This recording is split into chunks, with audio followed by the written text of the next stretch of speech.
Assalamualaikum warahmatullahi wabarakatuh. Selamat siang anak-anak sekalian. Selamat datang di SMA Negeri 1 Karanggede.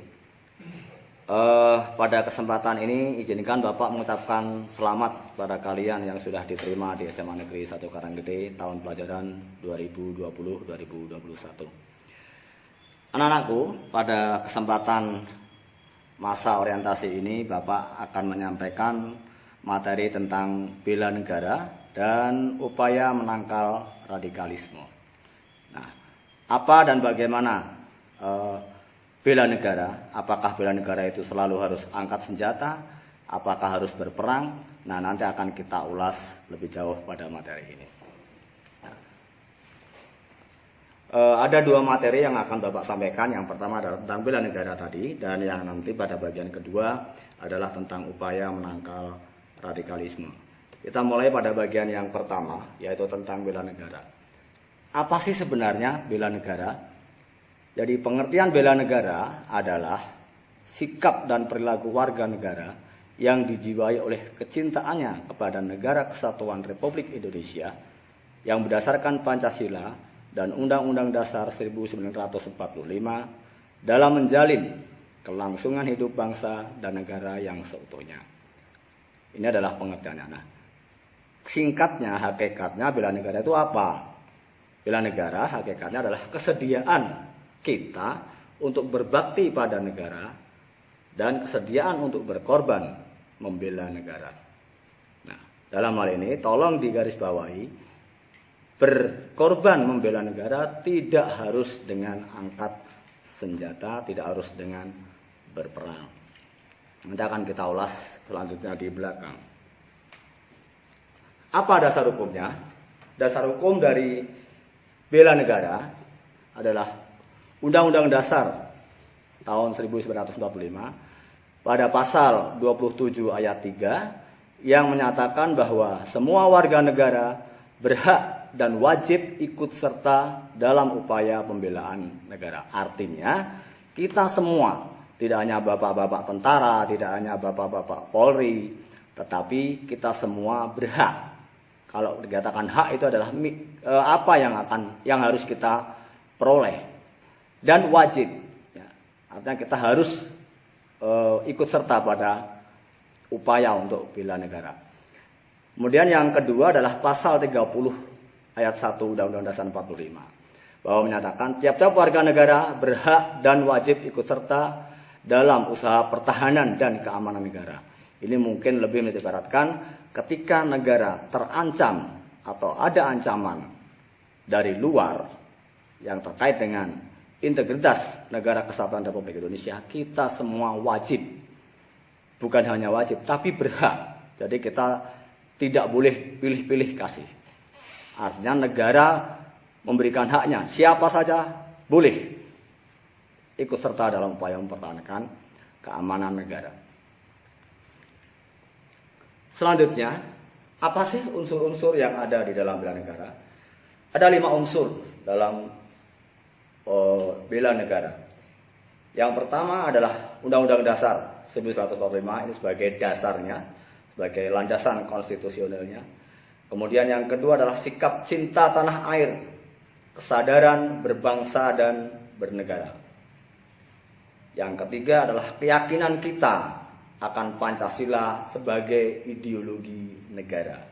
Jadi kita yakin bahwa ideologi yang pas untuk Negara Kesatuan Republik Indonesia adalah Pancasila. Dan itu tidak boleh diganggu-gugat. Yang ketiga adalah kerelaan untuk berkorban untuk bangsa dan negara. Dan yang kelima adalah memiliki kemampuan awal bela negara. Nah, kemampuan awal yang dimaksud adalah sikap mental kita untuk rela berkorban, untuk lebih mementingkan kepentingan bangsa dan negara di atas kepentingan pribadi ataupun golongan.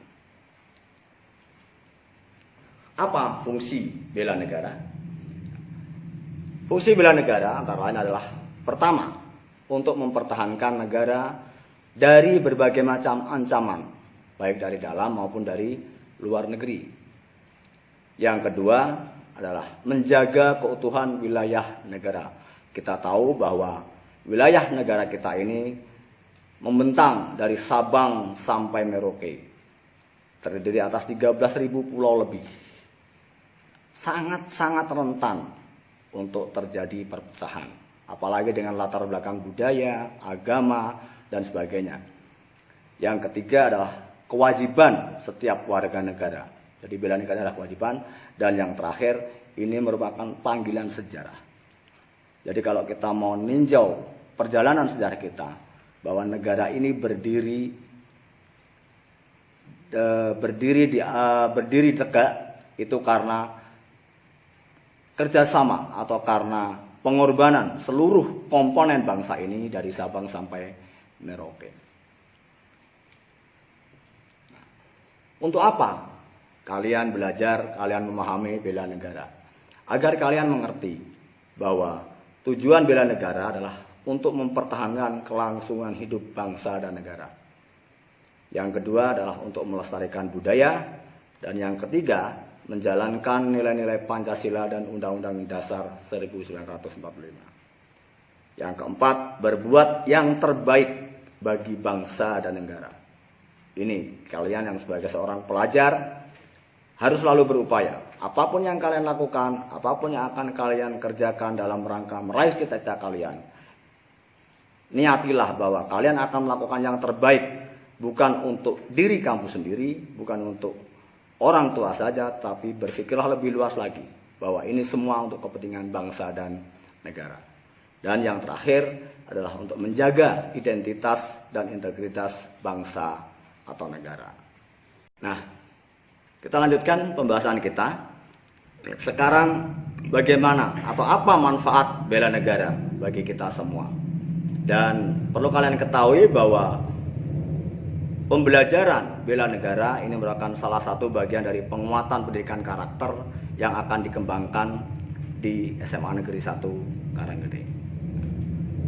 Manfaat bela negara adalah yang pertama, membentuk sikap disiplin, waktu, aktivitas, dan pengaturan kegiatan lain. Kata kuncinya adalah disiplin. Jadi kalau kita ngomong tentang disiplin, ini sudah merupakan karakter yang harus kita miliki sebagai seorang pelajar. Yang kedua adalah membentuk jiwa kebersamaan dan solidaritas, serta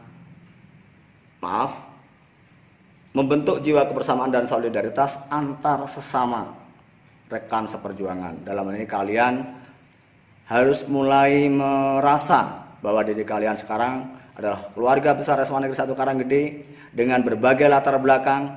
Tumbuhkanlah sikap kebersamaan itu, sikap solidaritas, dan ini merupakan bagian dari kehidupan berbangsa dan bernegara. Yang ketiga adalah membentuk mental fisik yang tangguh.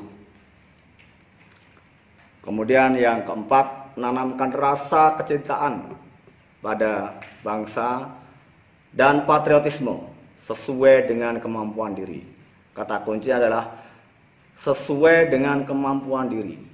Artinya kita bisa berbuat yang terbaik, tidak harus menjadi orang lain. Sesuai dengan kemampuan kita, sesuai dengan bakat kita, kembangkanlah itu. Dan niatilah bahwa itu adalah untuk kepentingan bangsa dan negara. Manfaat yang kelima adalah melatih jiwa kepemimpinan, baik memimpin diri sendiri maupun kelompok. Yang keenam adalah membentuk iman dan takwa pada agama yang dianut oleh individu. Yang ketujuh, berbakti pada orang tua, bangsa, dan agama. Yang kedelapan adalah melatih kecepatan, ketangkasan, ketepatan individu dalam melaksanakan kegiatan. Yang kesembilan adalah menghilangkan sikap-sikap negatif seperti malas, apatis, boros, egois, dan tidak disiplin. Dan kesepuluh, membentuk perilaku jujur, tegas, adil, tepat, dan kepedulian antar sesama. Nah, nilai-nilai inilah nanti yang akan kita kembangkan, yang akan kita ambil manfaatnya ketika kita melalui proses pembiasaan, melalui proses latihan yang terus-menerus untuk mendapatkan sikap-sikap yang diinginkan dari upaya bela negara tadi. Nah, kalian dalam rangka untuk mengembangkan sikap yang sesuai dengan nilai-nilai bela negara dapat memilih kegiatan-kegiatan positif yang dikembangkan di SMA Negeri 1 Karanggede ini, baik ekstrakurikuler maupun intrakurikuler. Ada banyak pilihan ekstra di SMA Negeri 1 Karanggede, di antaranya adalah ada Paskibra, ada Pramuka, ada kegiatan outbound, ada kegiatan akademik, dan kegiatan-kegiatan yang terkait dengan kewirausahaan. Itu semua bertujuan untuk menanamkan nilai-nilai tadi. Maka berbahagialah kalian bahwa kalian di SMA Negeri 1 Karanggede ini akan dibentuk menjadi manusia-manusia Indonesia yang handal, yang punya jati diri, dan memiliki sikap cinta tanah air. Demikian anak sekalian yang terkait dengan bela negara, dan nanti akan kita lanjutkan pada bagian yang kedua tentang bagaimana menangkal upaya radikalisme. Marilah kita bahas bagian yang kedua dari materi Bapak, yaitu tentang upaya mencegah radikalisme. Ngeri kan? Kalau kita berbicara radikalisme, kadang-kadang kita berpikiran, kadang-kadang saya katakan salah kaprah, seolah-olah radikalisme itu hanya milik salah satu kelompok agama tertentu. Apakah benar demikian? Bagaimana kita bisa mendeteksi ciri-ciri radikalisme, dan bagaimana kita supaya tidak terjebak dalam kegiatan-kegiatan, dalam paham-paham radikalis yang saat ini disinyalir banyak kalangan-kalangan yang memiliki karakter-karakter itu.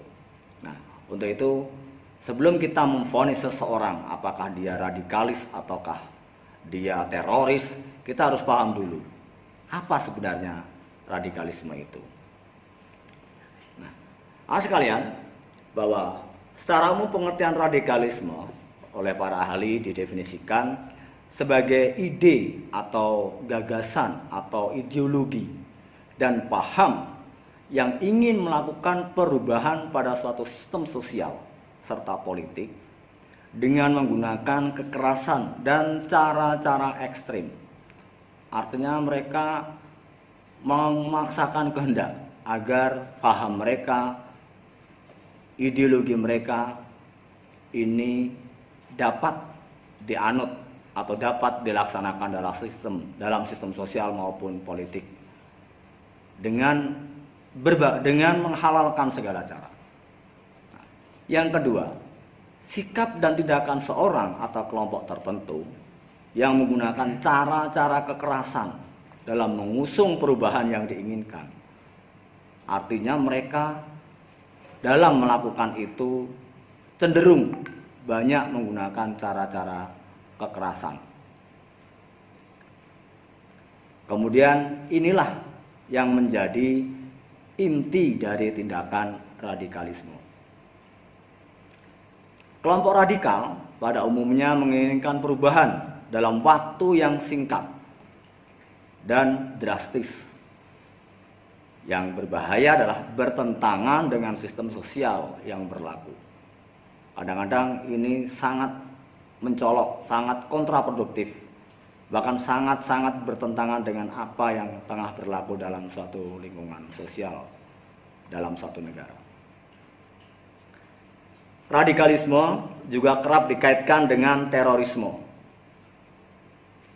karena kelompok radikal dapat melakukan cara apapun agar keinginannya tercapai, termasuk melakukan teror terhadap pihak yang tidak sepaham dengan mereka.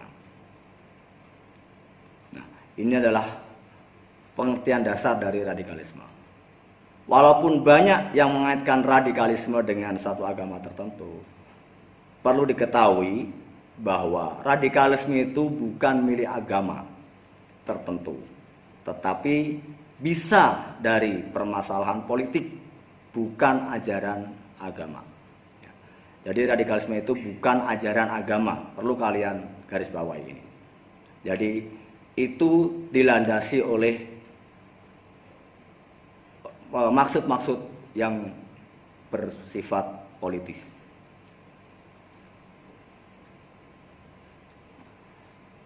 Marilah kita lihat apa sih ciri-ciri radikalisme itu, supaya kalian bisa paling tidak mendeteksi apakah di sekitar kalian tumbuh ciri-ciri ini dan kita perlu mewaspadainya.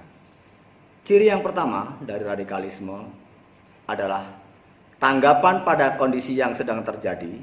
Adalah tanggapan tersebut kemudian diwujudkan dalam bentuk evaluasi yang saya katakan cenderung melakukan penolakan, bahkan perlawanan dengan keras.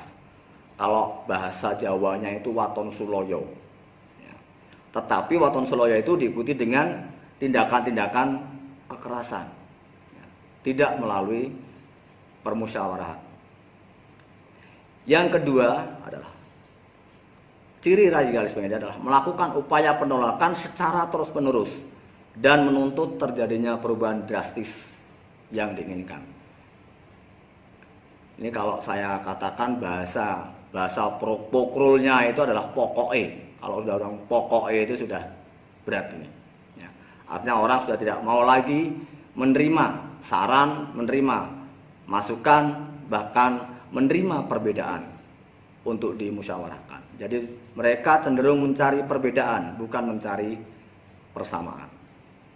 Yang ketiga, orang-orang yang menganut paham radikalisme biasanya memiliki keyakinan yang kuat terhadap program yang ingin mereka jalankan. Bahkan saking kuatnya cenderung dia tidak mau tahu, tidak mau menerima bahwa orang lain pun juga punya keyakinan. Yang keempat, penganut radikalisme tidak akan segan-segan menggunakan cara kekerasan dalam mewujudkan keinginan mereka.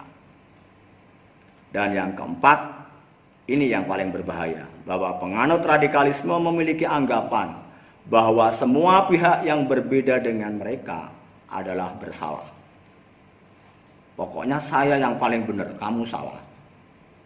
Yang lain salah. Nah, paham-paham seperti inilah yang menjadi ciri-ciri radikalisme. Untuk itu, marilah kita tinjau.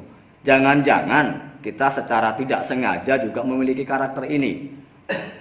Jangan-jangan orang di sekitar kita juga memiliki karakter ini. Untuk itu kita perlu introspeksi juga.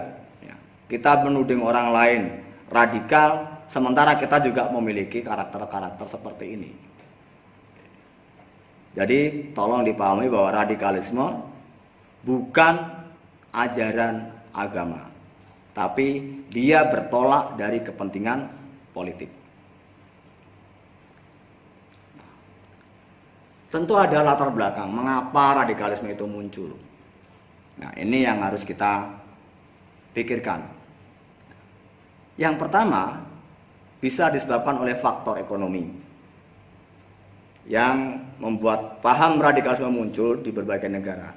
Ketika manusia berusaha bertahan hidup dan terdesak karena masalah ekonomi, maka manusia bisa melakukan apa saja untuk meneror sesamanya.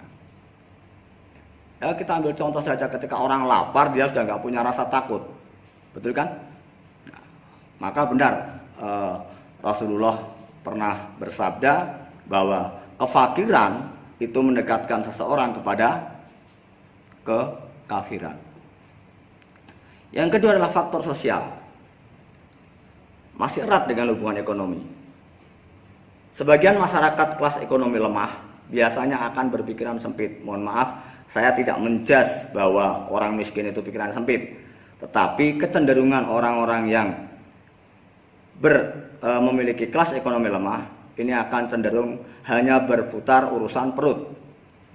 Sehingga mudah percaya pada tokoh-tokoh radikal. Karena mereka menganggap bisa membawa perubahan drastis pada hidup mereka. Kalian tahu maksudnya? Nah, mereka, kaum radikalis ini cenderung akan mencari orang-orang yang pada posisi-posisi seperti ini. Perlu kalian waspadai. Jadi, jangan mudah digoda oleh bayaran tinggi, jangan mudah digoda oleh hadiah yang tinggi, bahkan dijanjikan surga untuk melakukan sesuatu yang bertentangan dengan nilai-nilai sosial yang berlaku, apalagi bertentangan dengan nilai-nilai agama yang kita anut. Yang ketiga adalah faktor psikologis atau faktor kejiwaan. Ini bertolak dari kecenderungan orang dari masa lalunya. Jadi salah satunya mereka mungkin pernah patah hati, ya, pernah putus cinta, pernah punya rasa dendam. Ya. Nah, rasa dendam ini kalau dipupuk berbahaya.